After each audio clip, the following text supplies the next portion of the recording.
योनियों का चक्र शास्त्रों में विस्तार पूर्वक वर्णित है। यह जीवात्मा की एक लंबी यात्रा है जिसमें उसने असंख्य जन्म लिए हैं, असंख्य कष्ट सहे हैं और अंततः यह दुर्लभ मानव जीवन प्राप्त किया है। सबसे पहले जीव को 30 लाख बार वृक्ष योनि में जन्म लेना पड़ता है। यह योनि अत्यंत दुखद और निष्क्रिय होती है।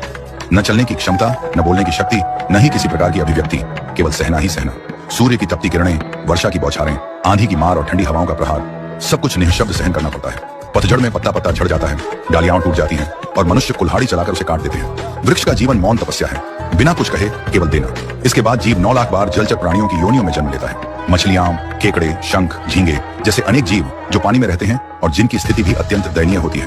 हाथ पैर रहित शरीर, कीचड़ और जल में रहना, मांस और सड़ी गली चीजें खाना और प्रायः एक दूसरे का मांस खाकर जीवन यापन करना पड़ता है। इस योनि में न भाषा होती है, न अभिव्यक्ति का माध्यम, बस जीविका की निरंतर तलाश।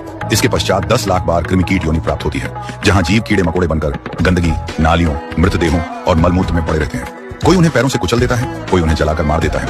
इन योनियों में जीवन क्षणिक, असुरक्षित और अत्यंत तुच्छ होता है। फिर 11 लाख बार पक्षियों की योनि आती है, पक्षी जिनका आश्रय स्वयं पेड़ पौधे ही होते हैं। खाने को जौंक, कीड़े या जो सड़ा गला मिल जाए वही भोजन है।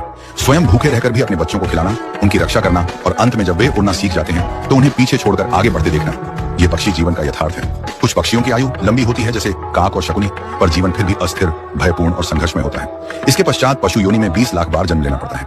इन योनियों में अत्यंत प्रकार की हिंसा, भय और संघर्ष होता है। बड़ा जीव छोटे को खा जाता है, बलवान निर्बलों को सताता है। कोई केवल घास पर जीवन व्यतीत करता है तो कोई दूसरे प्राणियों का शिकार करता है। कुछ को हल खींचना पड़ता है, कुछ को गाड़ी, और फिर भी कोई ममता या दया का भाव नहीं। बीमार या घायल होने पर बोल भी नहीं सकते, उनके लिए मलमूत्र ही निवास बन जाता है। इन पशु योनियों में गौ योनि को विशेष और अंतिम माना गया है, क्योंकि गौ का शरीर पवित्र और पुण्यदायक होता है। तत्पश्चात 4 लाख बार मनुष्य योनि मिलती है, लेकिन यह भी क्रमशः प्राप्त होती है। सबसे पहले वनवासी, पर्वतीय या जंगली समुदायों में जन्म होता है, जैसे नागा, संथाल, कुकी आदि, जो मूल जीवन जीते हैं, जहां धर्म का विशेष ज्ञान नहीं होता।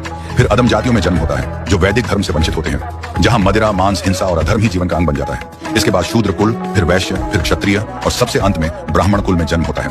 लेकिन यह ब्राह्मण जन्म केवल एक बार मिलता है। ब्राह्मण वही है जो आत्मज्ञान से युक्त हो, जिसने ब्रह्म को जाना हो, जो जीवन को तप, संयम और सेवा में लगाता हो। यदि इस ब्राह्मण जीवन में भी जीव परमात्मा को न पहचान सका तो वह पुनः उसी 84 लाख योनियों के चक्र में भटकता रहता है। यह जीवन बार बार नहीं मिलता, यह केवल पुण्य और भगवत कृपा से ही मिलता है। भागवत के अनुसार इस संसार से पार पाने का सबसे सरल और प्रभावी मार्ग है हरि नाम स्मरण, कीर्तन, सत्संग, सेवा और भक्ति।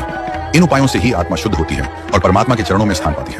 हे मनुष्य, ये जीवन बहुत कठिनाई से अनगिनत योनियों की पीड़ा सहने के बाद मिला है। इसे केवल भोग में मत भमाओ। यह अवसर केवल खाने, सोने, धन कमाने और दिखावे के लिए नहीं है। ये एक परीक्षा है, एक सीढ़ी है, जिससे ऊपर चढ़कर मोक्ष की ओर बढ़ना है। जो इस जीवन में ईश्वर को न पहचान सका वह अगले जन्म में यह अवसर नहीं पाएगा। इसलिए अपने जीवन को सार्थक बनाओ, प्रभु का नाम लो, सेवा करो, विनम्र रहो, सत्कर्म करो और इस